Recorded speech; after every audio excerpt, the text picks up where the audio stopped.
Hello everyone, welcome to my channel. आज हम पढ़ेंगे क्लास 12 की बिजनेस स्टडीज़ का चैप्टर सेकंड, जो कि है प्रिंसिपल ऑफ मैनेजमेंट। ठीक है, हमने चैप्टर फर्स्ट में पढ़ा था मैनेजमेंट क्या होता है, वो क्यों ज़रूरी होता है, और मैनेजमेंट के कितने लेवल होते हैं, और कोऑर्डिनेशन के बारे में। इस चैप्टर में हम पढ़ेंगे प्रिंसिपल ऑफ मैनेजमेंट के बारे में, यानी कि कितने मैनेजमेंट के प्रिंसिपल्स हैं, क्या सिद्धांत है मैनेजमेंट के। तो पहले कॉन्सेप्ट क्लियर कर लेते हैं। तो managerial principle is a broad and general guideline for decision making and behaviour. तो जो मैनेजमेंट जो प्रिंसिपल है, जो मैनेजमेंट का जो प्रिंसिपल है, वो क्यों ज़रूरी है। सी, मैनेजमेंट का प्रिंसिपल इसलिए ज़रूरी है ताकि ये जो प्रिंसिपल्स होते हैं ये डिसीजन मेकिंग में हेल्पफुल होते हैं, ये ह्यूमन बिहेवियर को एनालाइज करने में बहुत ही ज़्यादा हेल्पफुल होते हैं।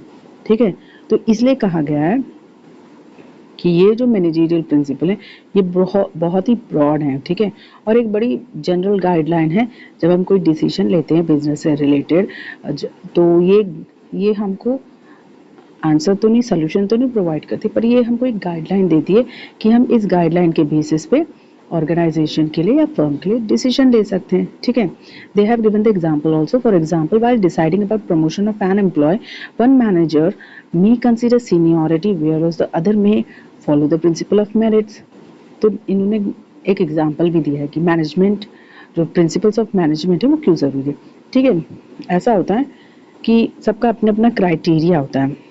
अगर हमको किसी को प्रमोशन देना है, अगर एक मैनेजर को किसी को प्रमोशन करना है, तो अपना अपना क्राइटेरिया, कोई सीनियरिटी की बेसिस पर प्रमोशन देता है, कोई मेरिट के बेसिस पर प्रमोशन देता है, कोई किसी और एजुकेशन के बेसिस पर प्रमोशन देता होगा। ठीक है, अब ये जो गाइडलाइंस होती है, ये जो प्रिंसिपल्स होते हैं मैनेजमेंट के, ये इन्हीं सब चीज़ों के लिए बड़े हेल्पफुल होते हैं कि आप इन प्रिंसिपल्स को चेक कर लो कि आपको किस तरीके की गाइडलाइन को फॉलो करना है। तो ये एक बेसिक गाइडलाइन प्रोवाइड करवाते हैं ताकि जो डिसीजंस हैं मैनेजर्स के लिए, प्रमोशन का डिसीजन हो गया या अथॉरिटी डेलीगेशन का डिसीजन हो गया, तो उसमें उनको कोई दिक्कत ना हो। ठीक है, management principles are not as rigid as principle of pure science.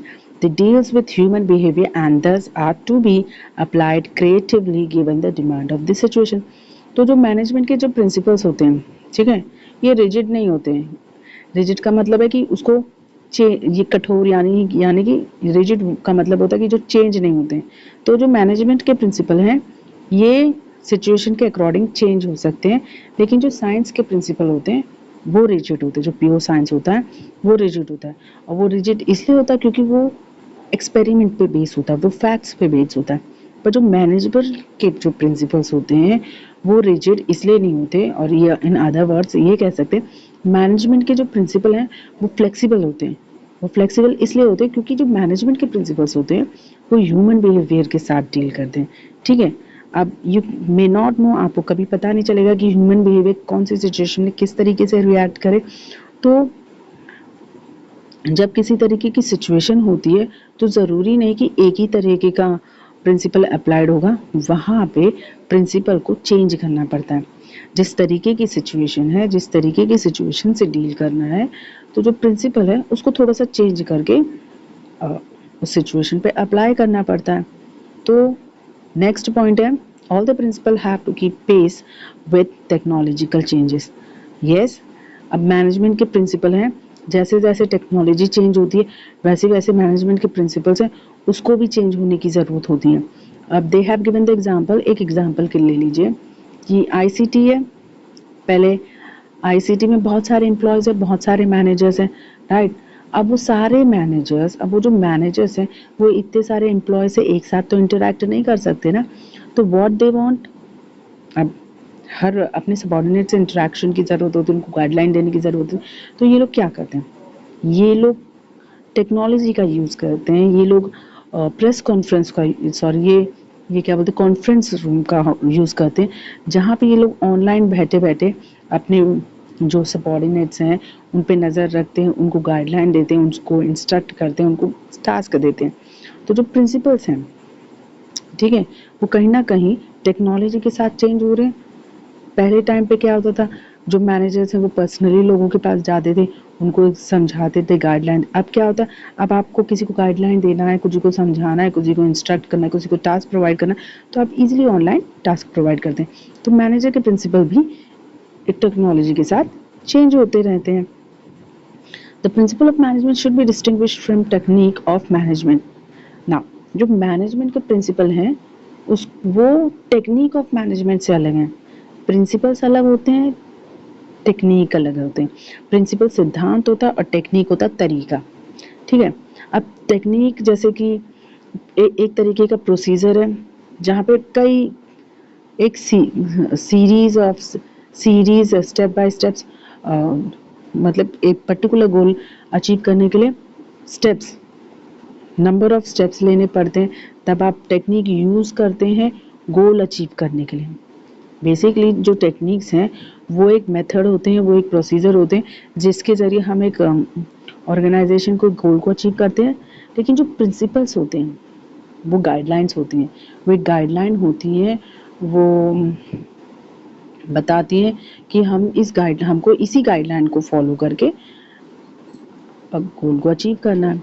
ठीक है, The principle has guidelines to take decision or action while practicing technique. तो प्रिंसिपल कुछ नहीं है, गाइडलाइन है डिसीजन लेने के लिए जब हम कोई टेक्निक को प्रैक्टिस करते हैं गोल अकम्प्लिश करने के लिए। तो ये जो प्रिंसिपल है वो उस प्रैक्टिसिंग टेक्निक को गाइडलाइन प्रोवाइड करते हैं। प्रिंसिपल को वैल्यू से भी अलग करने की ज़रूरत है ना। वैल्यू क्या होती है? Value are general rules for behaviour of individual in society formed through common practice. ठीक है, वैल्यू एक जनरल ह्यूमन बिहेवियर है, जनरल ह्यूमन बिहेवियर है कि एक ह्यूमन बिहेवियर सोसाइटी में किस तरीके से बिहेव करता है। ठीक है, लेकिन जो प्रिंसिपल्स हैं वो बहुत ही रिसर्च के साथ कि मैं कैसी सिचुएशन में किस तरीके से ह्यूमन बिहेव कर सकता है, उतनी रिसर्च के साथ मैनेजमेंट के जो प्रिंसिपल है उसको फॉर्म्ड किया जाता है। ठीक है, तो अगर हम ये कहें कि जो मैनेजमेंट के प्रिंसिपल हैं वो टेक्निकल इन नेचर हैं तो ये गलत नहीं होगा। ठीक है, while practicing principle of management, value cannot be neglected as business have to fulfill social and ethical responsibilities towards society। जब हम मैनेजमेंट के प्रिंसिपल्स को प्रैक्टिस करते हैं तो हमें वैल्यूज़ को नहीं भूलना चाहिए। जो हमने चीज़ें इनकलकेट की हैं उसको नहीं भूलना चाहिए, क्योंकि कहीं ना कहीं जो बिजनेस की जिम्मेदारी है वो सोशली और एथिकली सोसाइटी की तरफ भी है। ठीक है ना, let's talk about the nature of principle of management. तो मतलब जो प्रिंसिपल ऑफ मैनेजमेंट उसका नेचर क्या है, उसकी कैरेक्टरिस्टिक क्या है और उसकी इंपॉर्टेंस क्या है। पहली बात फर्स्ट है यूनिवर्सल एप्लीकेबिलिटी। मैनेजमेंट के प्रिंसिपल यूनिवर्सली एप्लीकेबल हैं। ठीक है, ये चाहे हर ऑर्गेनाइजेशन हो, बिजनेस हो, नॉन बिजनेस फर्म हो, बड़े फर्म्स हो, पब्लिक सेक्टर हो, स्मॉल सेक्टर हो, प्राइवेट सेक्टर हो, मैन्युफैक्चरिंग सेक्टर हो, हर जगह पे मैनेजमेंट के प्रिंसिपल एप्लीकेबल होते हैं। ऑफ कोर्स ये उनका जो एप्लीकेशन का तरीका होता है वो अलग हो सकता है, वो ऑर्गेनाइजेशन किस टाइप की ऑर्गेनाइजेशन है उसके अकॉर्डिंग जो मैनेजमेंट के जो प्रिंसिपल हैं उसको अलग अलग तरीके से अप्लाई किया जाता है। किस हद तक उसको अप्लाई करना वो भी बिजनेस एक्टिविटी पे डिपेंड करता है, वो भी बिजनेस ऑर्गेनाइजेशन पे डिपेंड करता है, किस साइज़ की बिजनेस ऑर्गेनाइजेशन है, ये नॉन बिजनेस ऑर्गेनाइजेशन है कि नहीं है।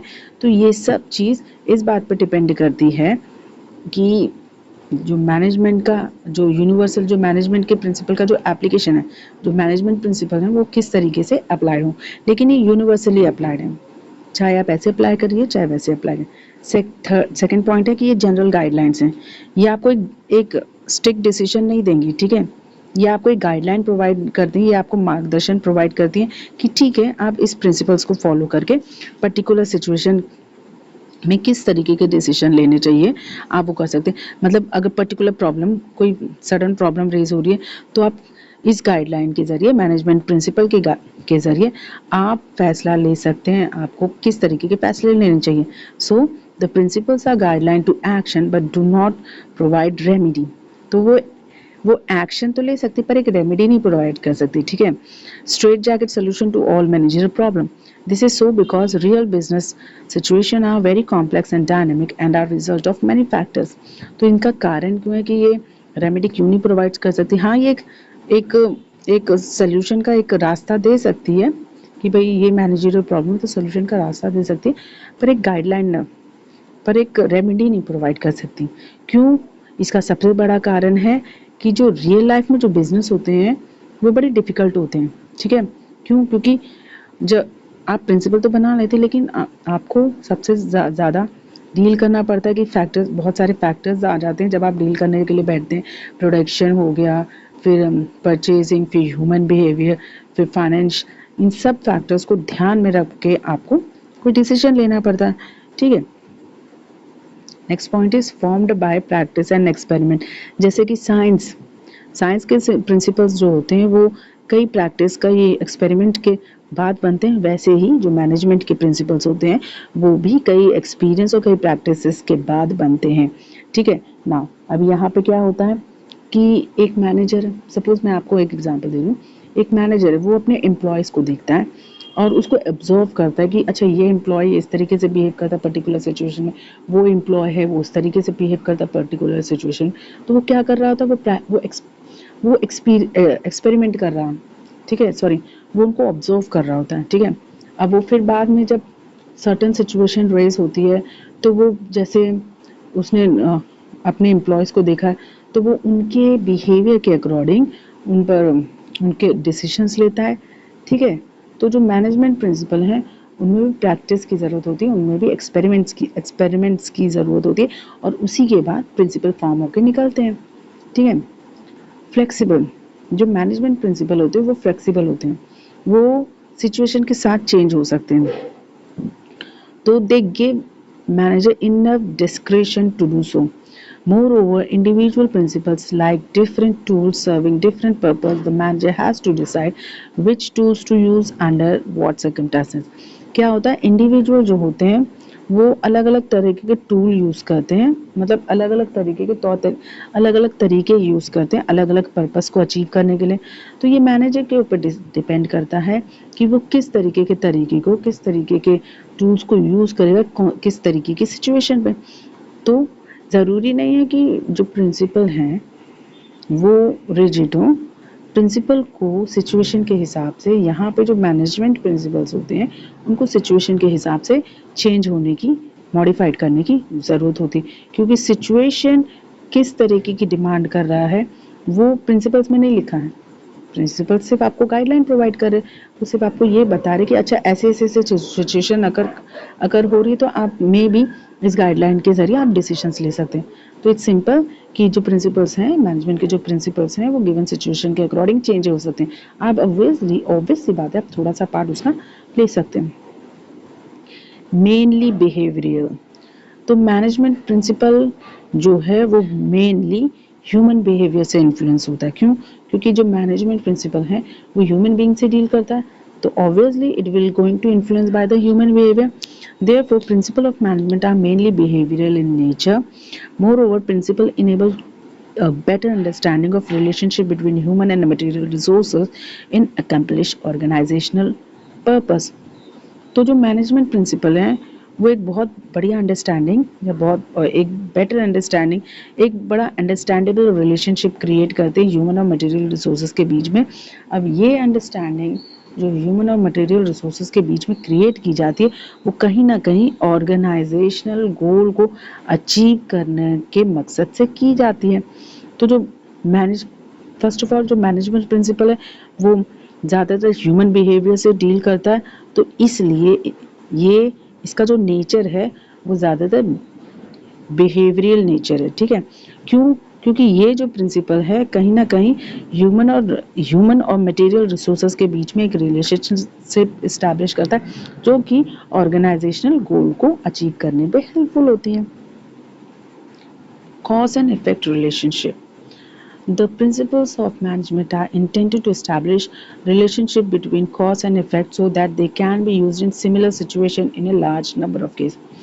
तो कहीं ना कहीं जो मैनेजमेंट के प्रिंसिपल हैं वो एक कॉज एंड इफेक्ट का रिलेशनशिप इस्टेब्लिश करते हैं, क्योंकि कभी कभी क्या होता है, अगर कोई चीज़ हुई है, ठीक है, अगर कहीं पर कोई चीज़ हुई है तो उसका कुछ ना कुछ कोई ना कोई असर किसी चीज़ पे पड़ता है।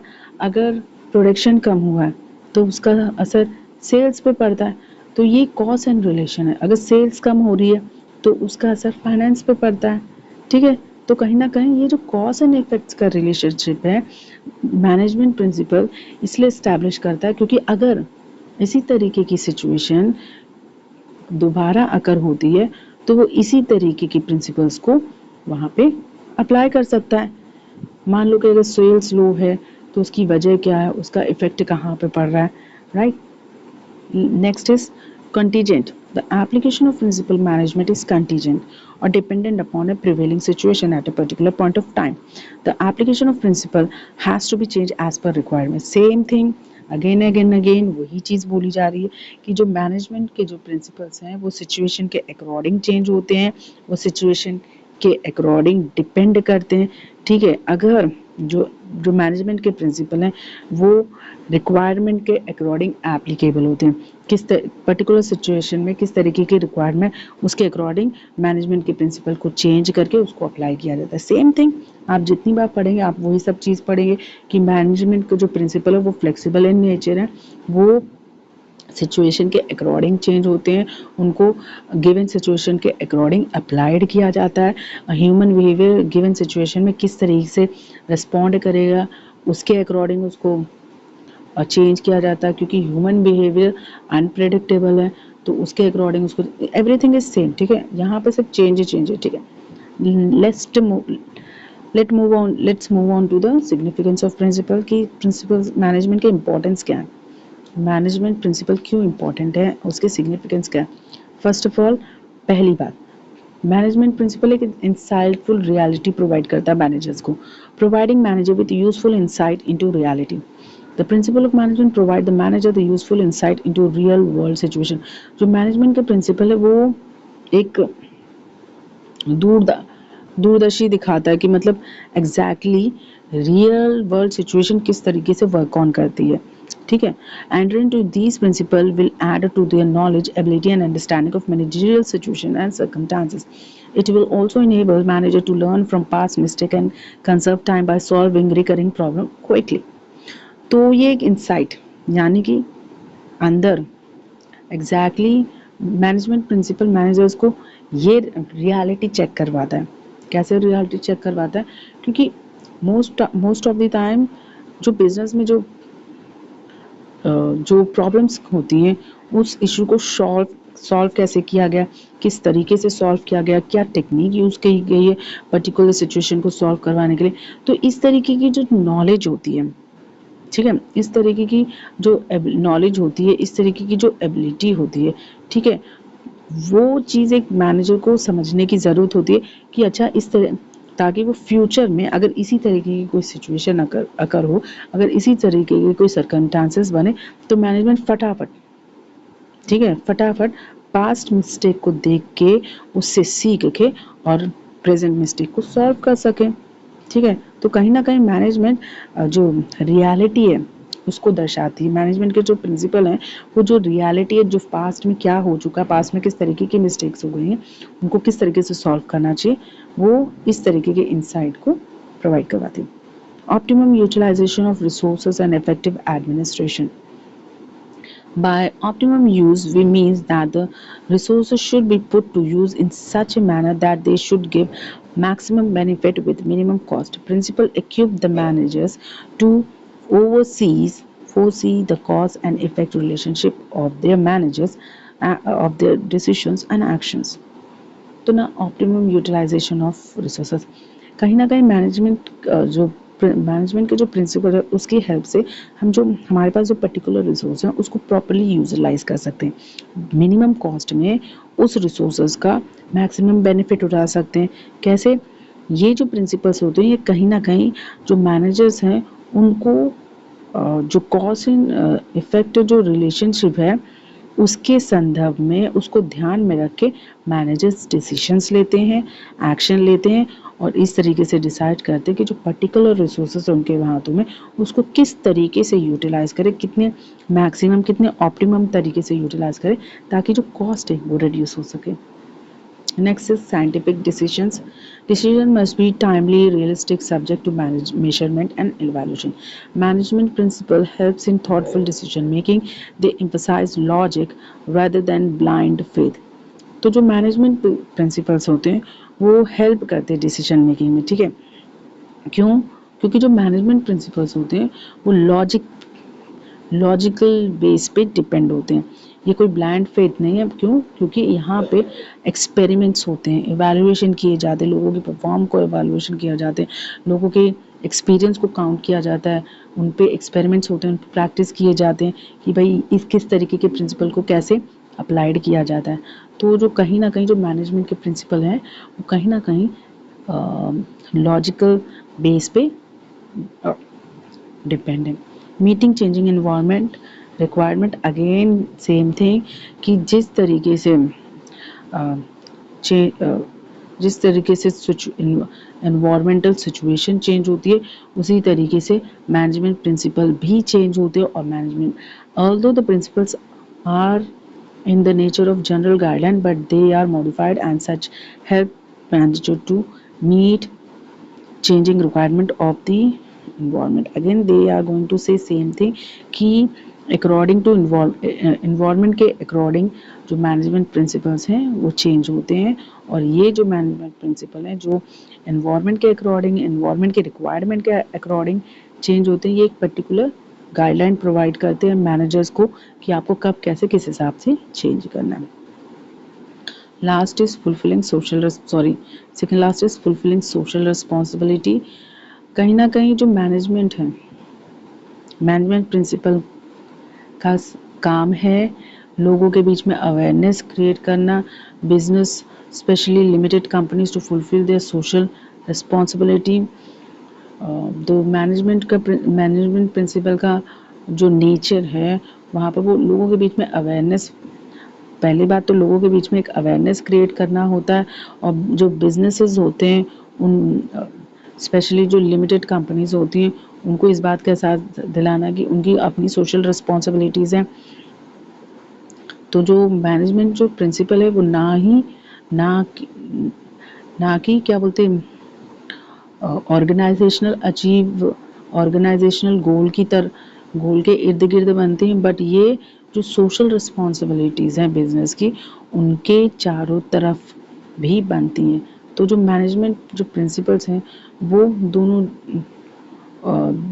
दोनों सिचुएशन में डिपेंड करती हैं, वो दोनों को ध्यान में रख के बनाई जाती है। पहली कि भाई गोल कैसे अचीव करना है, दूसरी कि भाई पर्टिकुलर बिजनेस की सोसाइटी में किस तरीके की रिस्पॉन्सिबिलिटीज़ है। Management training, education and research. Last topic is principle of management at the core of management theory. As such, these are used as the basis for management. जो management के principles हैं वो कहीं ना कहीं मैनेजमेंट थियरी के बहुत core में है, क्योंकि ये जो प्रिंसिपल्स हैं ये मैनेजमेंट ट्रेनिंग और एजुकेशन एंड रिसर्च का कहीं ना कहीं बेस है। And here we end this class. See you in my next class. Have a good day. Have a nice day.